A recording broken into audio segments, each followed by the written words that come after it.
c'est un événement incongru, c'est un événement qui arrive qui s'ajoute à ce qu'on vit et qui fait que on prend une espèce de certain recul. C'est en fait c'est aussi où vous pouvez comparer ça à un objet, à un totem. C'est ces espèces de totems qu'il y a dans Inception, la fameuse toupie. Là. Vous savez, pour ceux qui ont vu le film, ils ont tous un objet dont seuls eux connaissent les paramètres. Et si ces paramètres de cet objet ne se manifestent pas dans le réel où ils se trouvent, c'est qu'ils sont dans un rêve. Parce que seuls eux connaissent certains paramètres, et donc du coup, seuls eux peuvent recréer, disons, un certain paramètre. Je ne sais plus comment, si ça fonctionne comme ça ou à l'inverse, mais il y a un jeu de différentiel de perception en tout cas. Et il y a une technique aussi de rêveur lucide qui consiste à créer une sorte d'événement un petit peu automatique, pourrait-on dire, dans un rêve qui nous signifie que en fait, on est en train de rêver. Puis de là, ça donne une espèce de léger recul à la conscience et le rêveur habituel se fait rêveur lucide ensuite. Parce qu'il a reconnu le signal en quelque sorte. Puis ce signal, moi, du coup, c'est cette chose-là que je suis en train de vous expliquer. Moi, j'appelle ça une balle rouge. Parce qu'il y avait dans une série que je regardais, il parlait de ça, justement, de quelqu'un qui faisait un rêve lucide. Et puis, en fait, c'est comme dans ses rêves, dès qu'il voyait une balle rouge, ça voulait dire qu'il était en rêve lucide. Enfin, après, il pouvait faire son rêve lucide et puis s'amuser. Et il l'a dit à quelqu'un, et en fait, on lui a joué un mauvais tour. Et dans une séquence, en fait, ils font apparaître une balle rouge. Mais pour de vrai. Pour de vrai. Et lui, du coup, en fait, vu qu'il est câblé sur ça, il croit qu'il est dans un rêve, et il fait un peu tout comme s'il se comporte comme s'il était dans son rêve, quoi. Donc je vous imagine les scènes que ça peut donner, quoi.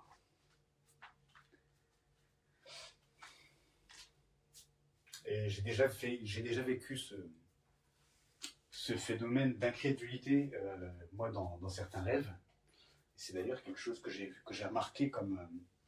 c'est pas quelque chose que j'ai vu comme se répétant de la même chose à chaque fois. C'est quelque chose que je trouve tellement qui n'a rien à voir avec le reste que ça me rend incrédule, en fait. Ça me rend incrédule et ça me démagnétise un petit peu du rêve, ce qui me rend pas forcément complètement lucide, où je vais faire un rêve complètement lucide. Parce que les rêves lucides, il y a plusieurs degrés aussi de lucidité, selon ce qu'on a à vivre. Hein.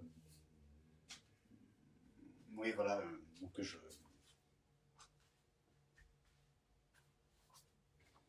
Ça y est, j'ai perdu le fil.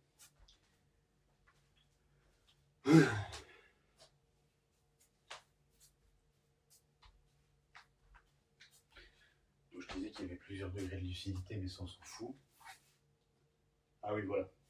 Donc j'ai vu qu'il y avait un facteur commun, et en plus de ça, ça m'a permis de donner du sens à beaucoup de choses, vous allez comprendre. C'est que j'ai vu plusieurs fois des choses que je me suis décrites comme incongrues. Comme par exemple, dans un rêve, je me suis vu moi-même en face de moi. Bon, ça m'a pas sorti, ça m'a pas réveillé pour autant. Puis il y avait tout un tas de choses psychédéliques dont je ne pouvais que voir que c'était un rêve, hein, de toute façon. Mais bon, quand on rêve, moi quand je rêve et que quand je suis bien hypnotisé dans mon rêve, il peut se passer des choses tout à fait formidables et je vais vivre la chose comme une réalité. Donc là, c'était comme ça et tout. Donc, il y avait une espèce de... Je ne vais pas tout vous décrire, mais bon, il y avait tout un tas de choses oniriques qui se passaient et tout. Et il y a un détail qui m'a vraiment ramené, c'est que justement, dans tout ce décor qui était... franchement, c'était fantastique. C'était un vrai... j'étais dans Salvatore Dali, dans le tableau de... voilà, dans un tableau de Dali, quoi. Et j'avais une grosse aura violette autour de moi, enfin pas moi, mais l'apparence que j'observais de loin et tout. Et le truc qui m'a fait prendre un violent coup de recul, c'est que je portais un pull de Noël gris en plus. Et normalement, un pull de Noël, c'est plutôt avec des couleurs. Et donc en laine. Et j'ai jamais pu blairer ces pulls-là. Puis jamais je porterais un pull comme ça. Puis il était moche. Puis il était très très très très moche ce pull. Puis il était d'une banalité. Il était tellement insipide en fait par rapport à tout ce qui pouvait y avoir autour. Mon apparence, elle était enveloppée d'une espèce de grand feu violet vivant et tout, avec sa propre solidité. Enfin, c'était une sorte d'hologramme solide, on dirait. Il y avait plein de choses fantastiques sur lesquelles j'aurais pu rester hypnotisé et tout, enfin, où j'aurais pu, voilà quoi, normal. J'aurais pu rester normal. Mais le fait d'avoir vu ce pull comme ça sur moi, de me voir en train de porter ce pull, c'est marrant. Mais, vous voyez, ça m'a provoqué une sorte d'humour en moi-même. Je peux pas. Je peux pas. Voilà. Il y a des choses comme ça. Et qu'est-ce que je pourrais raconter d'autre? Je n'ai pas tellement d'autres exemples. Mais disons qu'il m'est arrivé, même sans forcément être en état de rêve, j'ai fait des projections de conscience aussi, et puis j'ai eu des choses dans mon écran mental. Et puis même dans ma vie de tous les jours, dans tous les aspects de ma vie, même juste sur des aspects purement émotionnels aussi, ben, j'ai eu à observer des choses qui étaient tellement pas en raccord avec le reste du décor que tout de suite ça me fait prendre un recul, une espèce de violent recul. Et pour le cas du rêve, ça illustre bien les choses, parce que ça rend justement l'être lucide, ça fait lui un rêveur lucide. C'est-à-dire qu'à un moment donné, on se dit, bah oui, il est bien funky le rêve là, que je suis en train de faire. Puis on n'en est pas tout à fait pour autant lucide. Parce que je sais que aussi par rapport au rêve lucide, si on devient trop violemment, trop intensément lucide, ou trop too much lucide d'une certaine manière, j'emploie le mot too much parce que justement je ne sais pas dire de quoi c'est trop exactement, mais il y a une intensité, ça nous ramène, ça nous réveille tout simplement.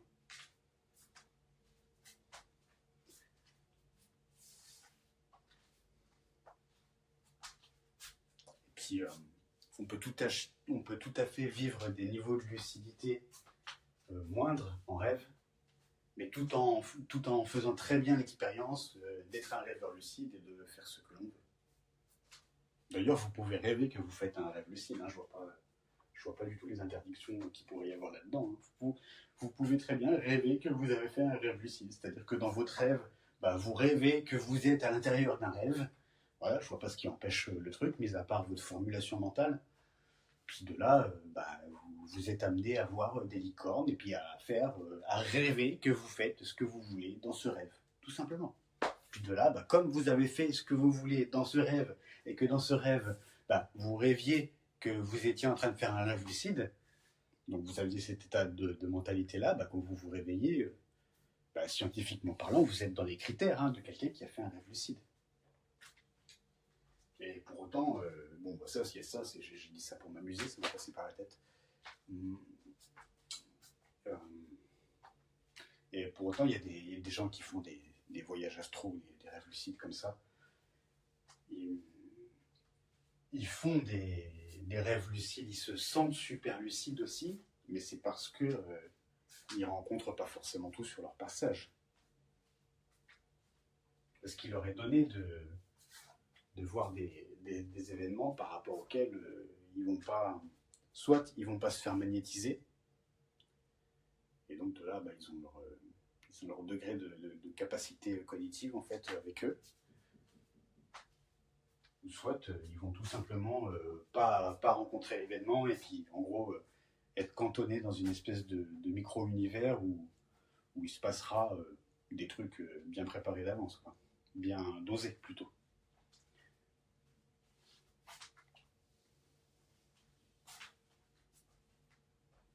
Bon, j'ai parlé un peu de fou aujourd'hui.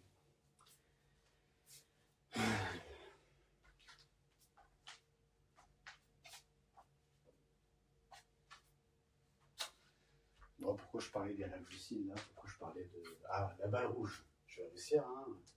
Ça va, je me perds pas trop, j'arrive à me retrouver. Donc la balle rouge.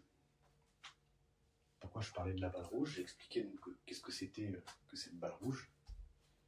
Cette ce détail hein, qui fait tache, qui nous éjecte en arrière de nous-mêmes.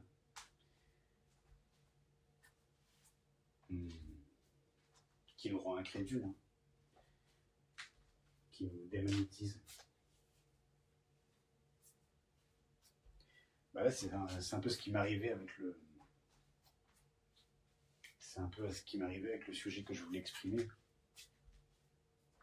Surtout que j'ai préparé, entre guillemets, ce que je ne fais pas vraiment d'habitude, j'ai préparé, entre guillemets, j'ai eu une petite discussion avec ChatGPT, parce que, en fait, dans l'humilité, je voyais bien qu'il y avait deux facettes et tout, et par rapport à ma propre version que je m'étais faite de l'humilité, je trouvais que ça ressemblait plus à de l'abnégation. Pour moi, mon humilité à moi. Ou du moins l'humilité que je décris comme telle. Et donc je me disais que c'était plus de l'abnégation. Donc je lui demandais qu'est-ce que c'était que l'abnégation, tout ça et tout. Et puis j'ai fait une bonne petite synthèse. J'ai eu un peu de mal au début parce que j'ai l'impression que des fois il est un peu concon, il est un peu. Vous lui dites des trucs, il vous répond ce que vous lui avez dit. Mais des fois, il n'est pas très fortiche de l'analyse. Mais bon, il faut comprendre comment l'outil fonctionne. Et donc, j'avais fait un petit truc avec les deux facettes de l'abnégation, l'explication de ce qu'était que l'abnégation dans un sens ou un autre. Et pareil pour l'humilité. J'avais même prolongé le truc par rapport à la timidité, tout ça, parce que du coup, après, j'ai décelé une espèce de système par rapport à ça. Rien de plus facile en plus à voir quand c'est une machine hein, qui vous régurgite des choses comme ça. Quoi. C'est ce que je dis quand ChatGPT n'est pas très fortiche en analyse, c'est qu'ils se font vraiment pas chier sur la synthèse d'informations. Mais bon, si on sait l'utiliser, après je l'ai forcé à reformuler jusqu'à ce que ça donne un truc. Parce qu'il m'avait sorti un bon truc, mais c'était en patchwork. Bref. C'était pour moi comme ça, j'avais envie de me caler un petit peu certaines notions. J'avais envie d'être un petit peu plus solide, plutôt que de le développer par la parole, comme je fais là.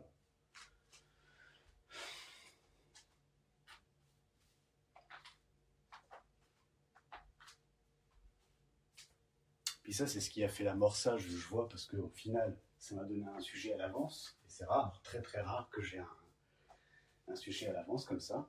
La preuve, j'ai parlé un petit peu de tout, j'ai voulu parler de ça, mais au final, j'en ai même pas encore parlé. Et ça fait combien de temps? On va regarder. Ça fait combien de temps? Ça fait 17 minutes seulement. C'est l'heure où je me chauffe là, maintenant. Là, entre 15 et 20 minutes. Ouais. Et donc, pourquoi je vous parle de ça? Vous allez voir que c'est subtil. Parce qu'en fait, donc j'ai été amené avec un sujet pour parler de ça et tout. Et en fait, c'est le fait d'avoir ce sujet-là parce que, là c'est ma propre analyse, parce que je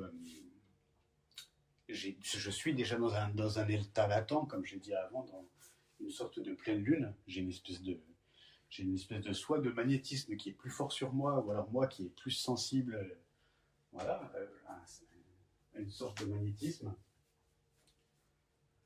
Puis quand je parle de magnétisme, je parle donc, du coup de ce qui n'est pas électrique et de ce qui est plutôt astral, émotif, tout ça. Donc de ce qui est lunaire, quoi, pleine lune.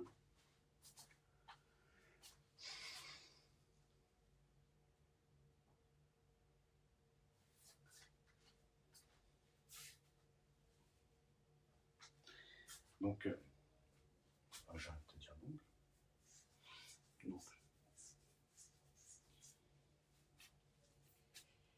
Je vais réussir à parler.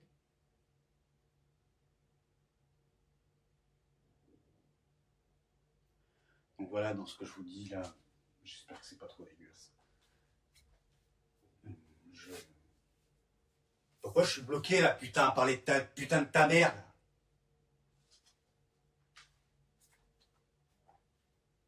Ça me casse les couilles, la bordel de merde. Putain. J'ai même du mal à parler là.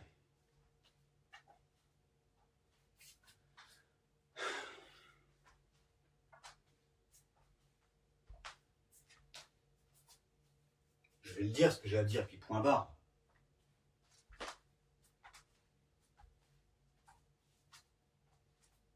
Ça m'énerve là, ces petits freins là. C'est malin ça, hein. On voit pas le premier, le deuxième, le 10e, le 100e. Ça c'est bien des techniques de... Hein. C'est bien des techniques de petits malins ça. Tout en ose dire. Donc, quand j'en arrive donc à faire cet enregistrement là, c'est le méta-enregistrement, c'est ça qui est compliqué aussi, parce que je parle du truc que je suis en train de faire en même temps et tout. C'est assez compliqué, en plus de ça, de s'écouter et de voir en même temps. Bref, là j'en arrive au début de l'enregistrement avec l'idée de me dire, bah ça y est, je suis calé avec le truc, la notion de abnégation, humilité, puis je vais parler de ça et tout. Puis bon, bah là c'est là où vous êtes capable de raccrocher le wagon, c'est qu'à un moment donné, je sais pas si je vais le laisser ou pas, à un moment donné je m'énerve et je pousse un coup de gueule comme quoi que ça me casse les couilles d'être obligé de parler des autres pour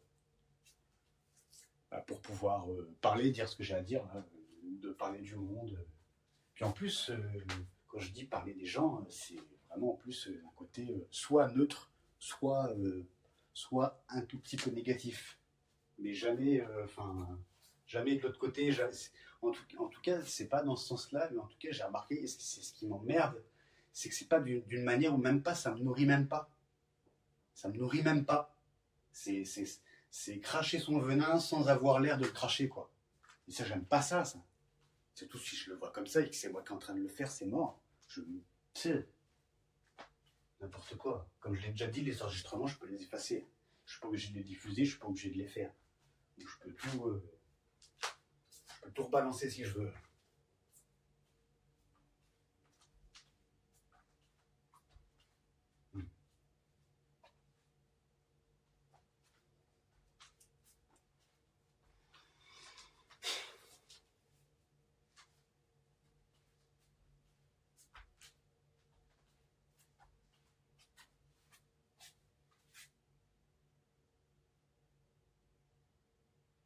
Donc ce phénomène de balle rouge, je pense que j'ai tout expliqué là, ce qu'il fallait.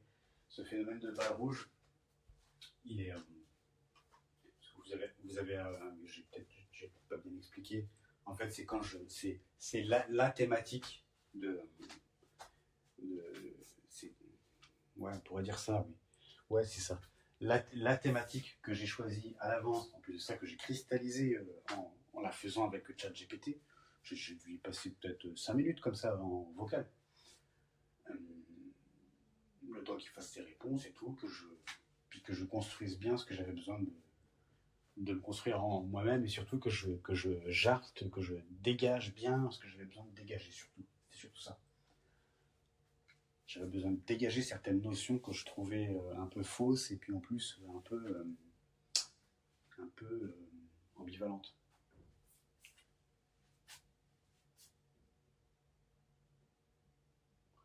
Donc cette thématique-là, elle a servi de balle rouge. Il faudrait que je trouve un autre terme parce que c'est assez global, vous avez vu, ça englobe la notion de balle rouge, vous voyez que ça va. C'est dans pas mal de domaines. C'est-à-dire que c'est autant dans le monde du rêve que là, tel que je viens de le vivre.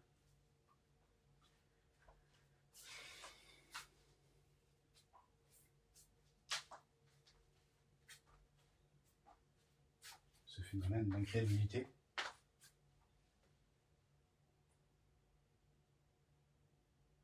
Peut-être que dans le cinéma, ils en parlent de ce que je dis. Parce que eux, ils ont développé un concept intéressant. Enfin, je ne sais pas qui est à l'origine de ça, mais il y a le phénomène oui, on va dire ça comme ça. Il y a ce qui s'appelle la suspension consentie de l'incrédulité, donc du spectateur. La suspension consentie de l'incrédulité. C'est-à-dire que vous voyez l'exemple typique, c'est vous voyez Star Wars avec des sabres laser. En tant que vous êtes dans votre suspension consentie de votre incrédulité, vous voyez vraiment des sabres laser tels que les personnages eux-mêmes les perçoivent.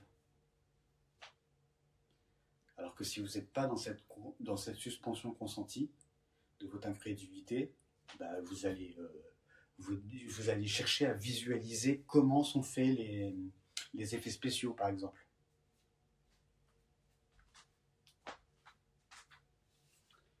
Et moi, je trouve que dans notre quotidien, on est un petit peu en permanence en hypnose. Pour moi, on ne quitte jamais vraiment déjà le monde des rêves. Hein. Et puis, c'est pas parce qu'on est lucide, comme ici dans un rêve, qu'ici on est vraiment lucide, c'est-à-dire pas hypnotisé comme dans un rêve. Et pour moi, la suspension consentie de l'incrédulité, elle n'est pas forcément devant un film, hein, elle est vraiment dans tous les aspects de notre vie. Par exemple, un exemple tout bête que je vois là, les rôles, les étiquettes là qu'on nous met les uns sur les autres, les étiquettes les plus subtiles, les plus banales. On peut être un père, un fils, un ami. On n'est pas forcément juste un employé ou un Français ou je ne sais quoi.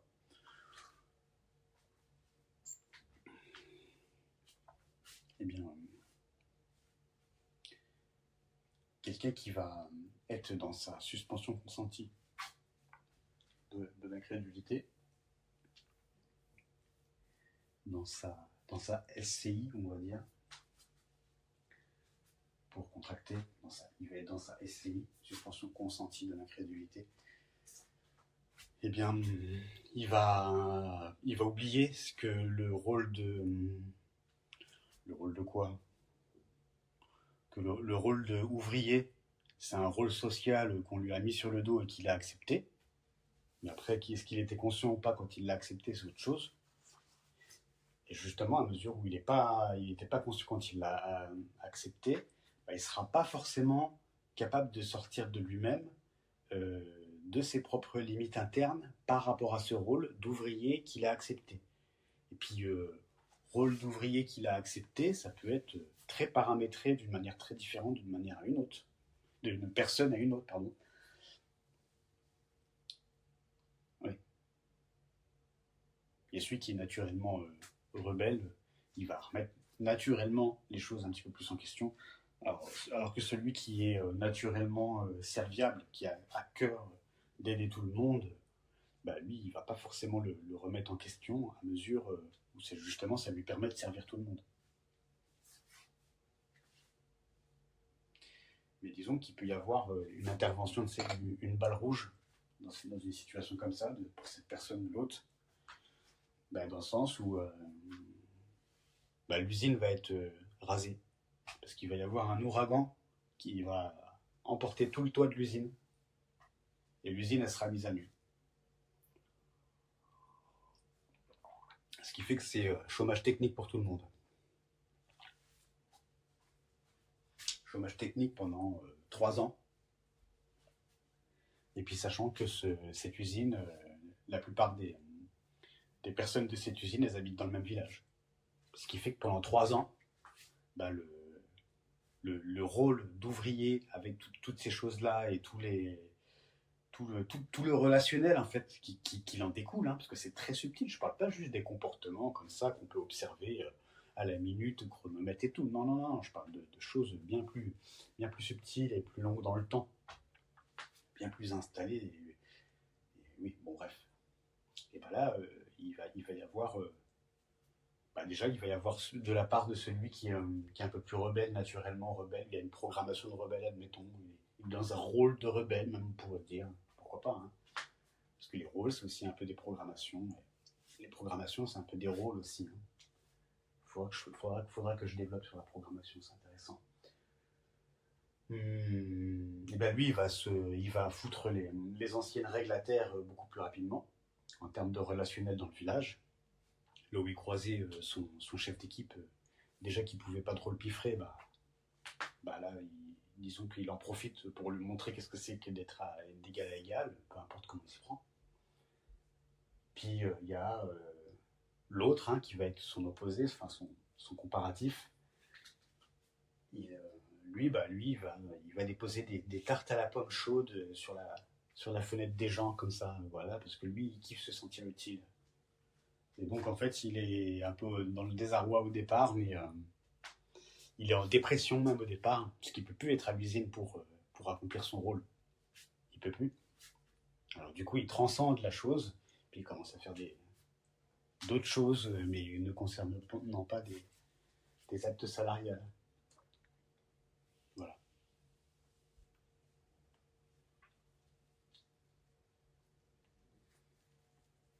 Donc une balle rouge, ça peut être très événementiel, c'est pas forcément visuel.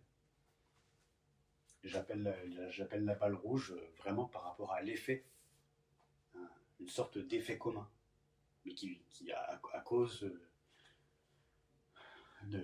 qui est de cause polymorphe vraiment. Ouais.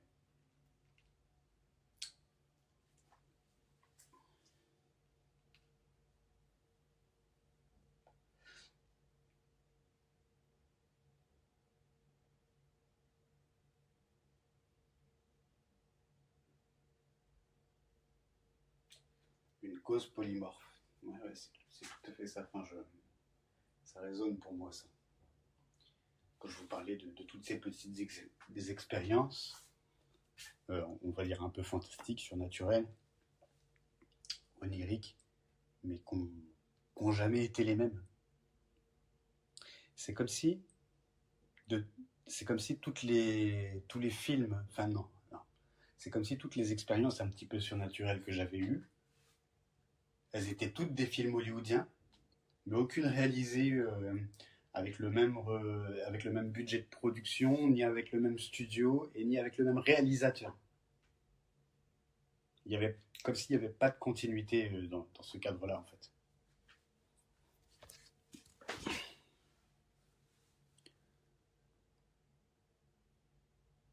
Puis ce style de continuité-là que j'ai observé déjà depuis un bail, ben, en fait, ça m'a permis d'être magnétisé, mais sans être magnétisé, en fait. Crédule, mais tout en étant incrédule, en fait. C'est-à-dire que je me dis que par rapport à comment je me connais, si j'avais eu des expériences peut-être un peu plus régulières, ben j'aurais soit été magnétisé complètement par le truc, parce que je me serais dit, ouais, c'est scientifique, l'expérience se répète, tout ça. Donc là, je me serais mis à y croire bien dur comme fer, donc bien magnétisé. Et puis, ou alors, j'aurais très bien pu, ou alors dévoiler les choses, la supercherie un peu trop tôt, là où c'est plus intelligent que ce soit graduel, comme je l'ai vécu là.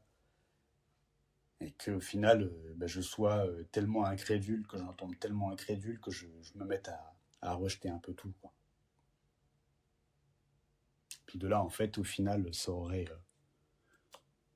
rien du tout, parce qu'il y a un seul truc qui s'est passé, mais ça aurait rallongé le processus. Je le perçois comme ça, me connaissant, pour faire une petite projection comme ça. C'est rien que de la projection, ça.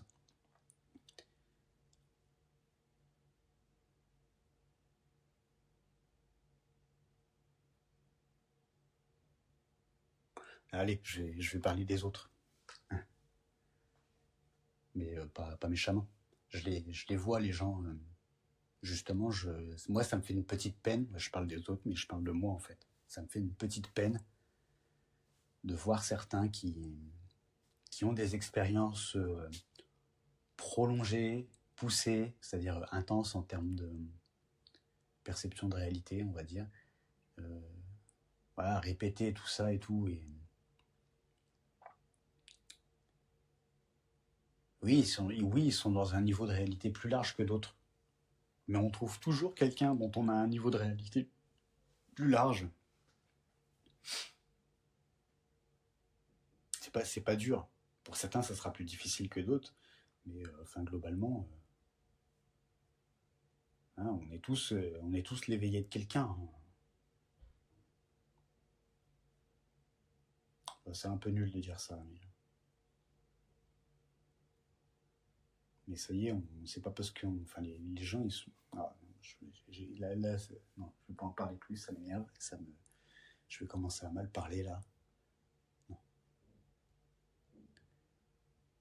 Mais toujours est-il que je le vois autour de moi que bah, les gens ils se disent scientifiques parce que ah là là, comme tiens, j'écoutais une nana sur TikTok là, j'étais en train de zapper sur les lives et je tombais sur une qui disait que ça y est, elle a des guides, des machins et ceci et cela. Puis elle a été capable quand même d'expliquer comme quoi que elle était pas pareille que les autres, comme quoi que elle se fait pas avoir, et ceci cela. Mais néanmoins, à aucun moment elle a remis en question. euh, non, elle a fait état d'une certaine remise en question de son contact, en plus qu'elle appelle ses guides. J'ai eu du courage pour écouter ça. Mais bon, c'est bien pour apprendre sur soi-même aussi d'écouter les autres.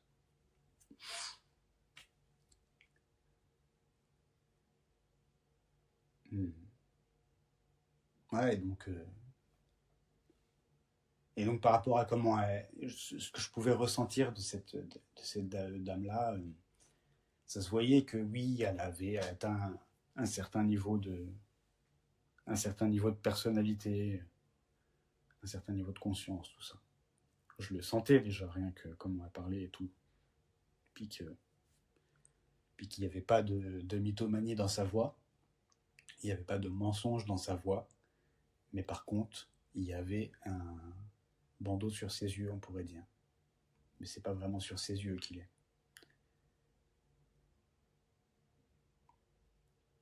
Puis ce bandeau, il représente aussi la connerie humaine. C'est pour ça que moi, je vois ça quand je reste trop longtemps à regarder des trucs comme ça, juste à visualiser là, cette personne-là, ça m'énerve. Ça m'énerve parce que ça me fait du mal, parce que je vois que la personne, elle pourrait être. Je vois le potentiel de la personne, puis je vois qu'est-ce qu'elle en fait de ce potentiel et où elle en est, et puis qu'est-ce qu'elle n'est pas prête d'en faire. Et ça m'agace. Mais bref. Mais c'est une chose.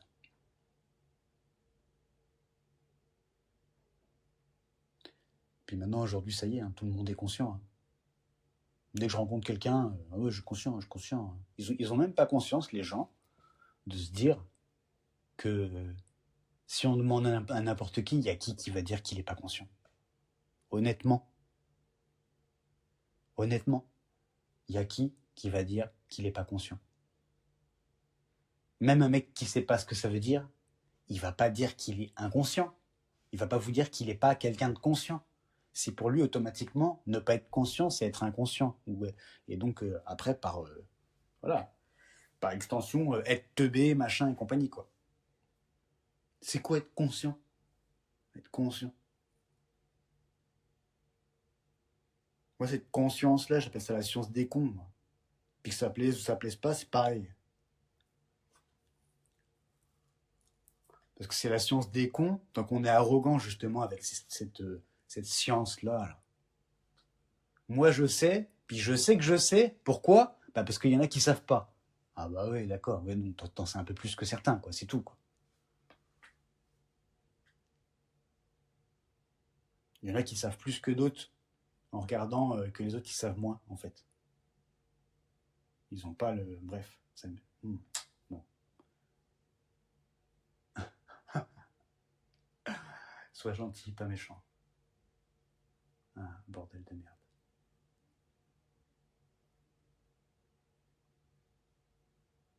Donc c'est pour ça que je dis que maintenant, ça y est, on est tous conscients. Quoi.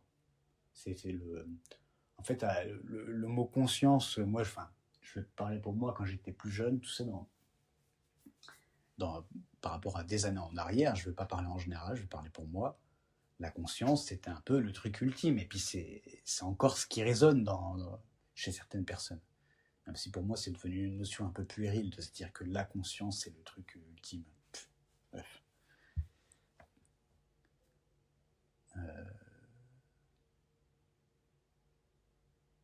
Et donc maintenant, cette conscience, soi-disant, en fait, c'est limite, c'est devenu...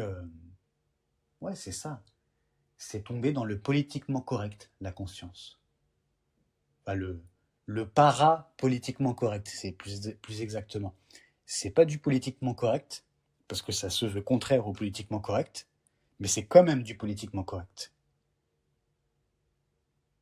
Parce qu'il faut voir comment ça se passe de la pommade. Hein. Et vas-y ma bibiche, hein, et vas-y ceci, cela. Hein. Il n'y en a aucun, je vois, qui est... Enfin, n'importe qui dit n'importe quoi, et ça a une valeur consensuelle. Je vois dans la grande étendue du groupe des personnes conscientes, attention, euh, il y a une espèce de consensualité de, de laisser dire n'importe quoi par qui, en fait. Ah oui, voilà. Non, c'est même pas ça que je voulais dire. C'est que les gens, ils se réfèrent, et ça m'agace énormément, ça. C'est que les gens, ils se... Enfin, j'en suis passé par là aussi en même temps, je dois le dire. Mais je m'en bats les couilles, j'ai envie de les buter, les gens, quand ils sont comme ça. Ils voient de la para-information, ce que j'appelle de la para-information, bah, ça va être le contraire de ce que disent les infos, du moins la vérité par rapport au mensonge des infos, vous voyez l'idée. Donc de la para-information, ils en font une vérité consensuelle tout de suite. Et puis pourquoi c'est une vérité? Bah parce que c'est de la para-information.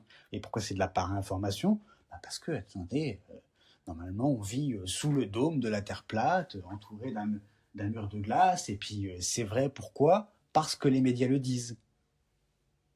Bon, je réduis énormément, hein, mais c'est l'idée. Je m'en fous de la Terre plate au passage. C'est para-information, ça peut être n'importe quelle para-information. D'ailleurs, c'est par rapport à une, non pas à une information, mais à une... Enfin, si, vous voyez ce que je veux dire. Par rapport à une information des mainstream, quoi. C'est eux qui créent les para-informations, c'est les mainstream, c'est les médias mainstream qui créent les para-informations. C'est eux qui créent la Terre plate, enfin, le magnétisme par rapport à ça et tout. Vous voyez comme c'est favorisé sur les réseaux et tout. On vous fait croire que vous n'avez pas besoin de parler, que vous n'avez pas le droit de parler. Mais vas-y que ça y va sur Discord, et vas-y que ça y va sur Telegram, et vas-y que ça y va sur TikTok, et vas-y que ça y va sur YouTube, et vas-y que ça y va sur Facebook, et puis sûrement sur Instagram, et blablabla, blablabla. C'est où qu'on vous empêche de parler? Justement, on vous fait croire qu'on vous empêche de parler. Et bon, oui, on vous incite à parler. Il n'y a jamais eu autant de gens qui a parlé de tas de choses, de tout. De tous les sujets, enfin tous les sujets, qui font partie de soit d'information ou soit de para-information. Réfléchissez à ce monde-là. Quand je vous dis d'arrêter de regarder la télé, là,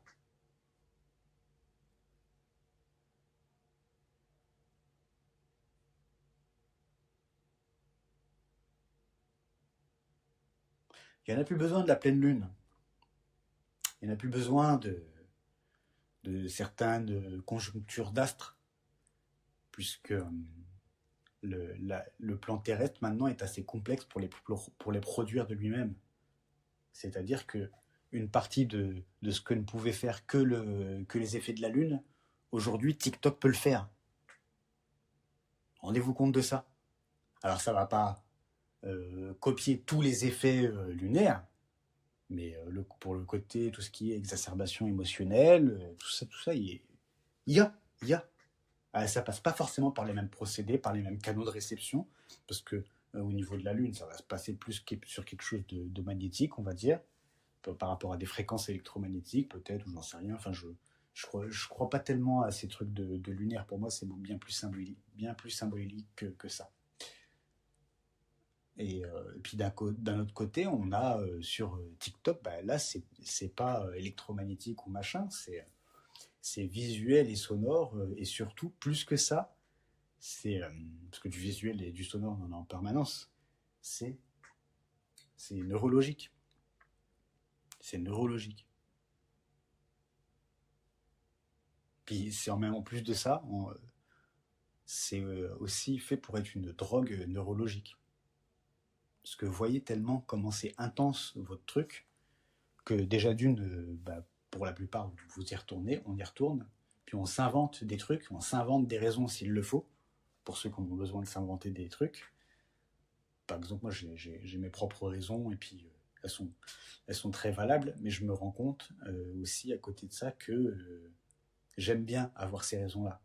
Enfin, même si j'étais un robot qui n'était pas affecté au niveau du cerveau, ben, j'irais quand même pour les raisons que j'invoque, parce que j'ai besoin d'avoir un compte pour. Enfin, non, c'est des conneries, c'est des conneries. Je pourrais l'effacer tout de suite. J'en ai plus besoin. J'en ai eu besoin à un moment donné. Mais maintenant, j'ai encore une autre.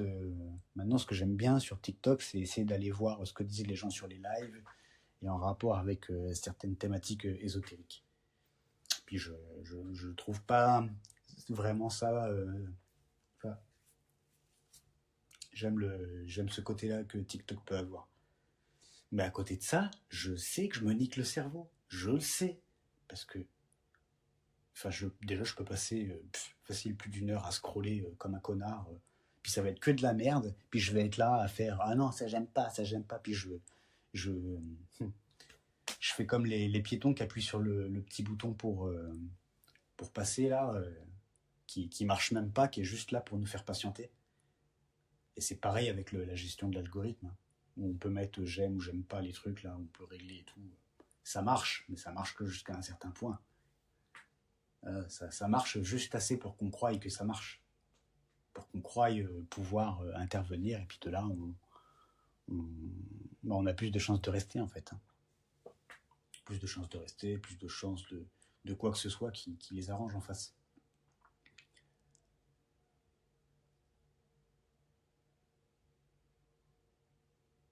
Oui, et ce que je voulais dire, c'est que ce que j'ai remarqué aussi il n'y a pas longtemps avec TikTok, que, parce que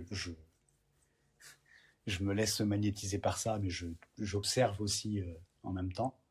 Et puis c'est cette appétence d'observer qui augmente aussi quelque part le magnétisme d'y revenir ou d'y rester. Parce que j'aime observer ce que j'observe. J'aime observer les effets de TikTok sur moi. Et de comment ça fonctionne et tout. Et donc une fois j'ai arrêté TikTok comme ça, parce que des fois j'arrête, j'attends pas d'en avoir marre, heureusement, pour arrêter, parce que sinon je crèverais littéralement devant, je sécherais, je sécherais, il y aurait que mon pouce qui serait en train de bouger, en train de scroller. Non, des fois j'arrête comme ça et tout, et j'ai remarqué qu'il y a la vie est fade. Il y a un côté, la vie est fade. Quand on revient, je reviens à mon petit chez moi où il n'y a pas de, il y a juste moi quoi. J'ai éteint le téléphone, il n'y a plus de musique, il n'y a plus rien quoi, il n'y a plus de trucs. Et bah putain, il y a un côté, c'est fade quoi. C'est fade. C'est comme quelqu'un qui est habitué à boire le café sucré, vous lui donnez le café sans sucre pour la première fois et il vous tire la gueule parce que c'est fade. Il n'y a pas le sucre. Et là, c'est un peu pareil. Ça apporte une espèce de sucre, TikTok. Puis une fois qu'on est habitué à ça, qu'on est pas habitué, mais comme on dit, accoutumé à ça, bah voilà quoi. Je l'ai ressenti, je l'ai vu quoi. J'ai trouvé ça fantastiquement diabolique.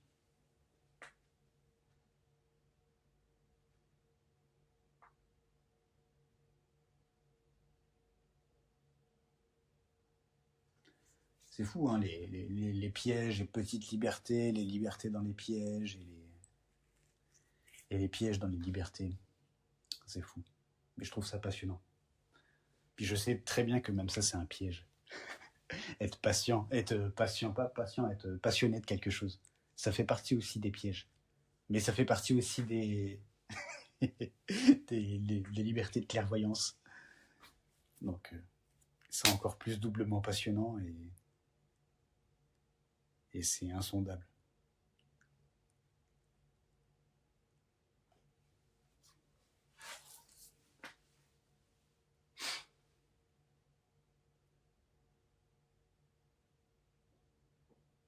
Allez.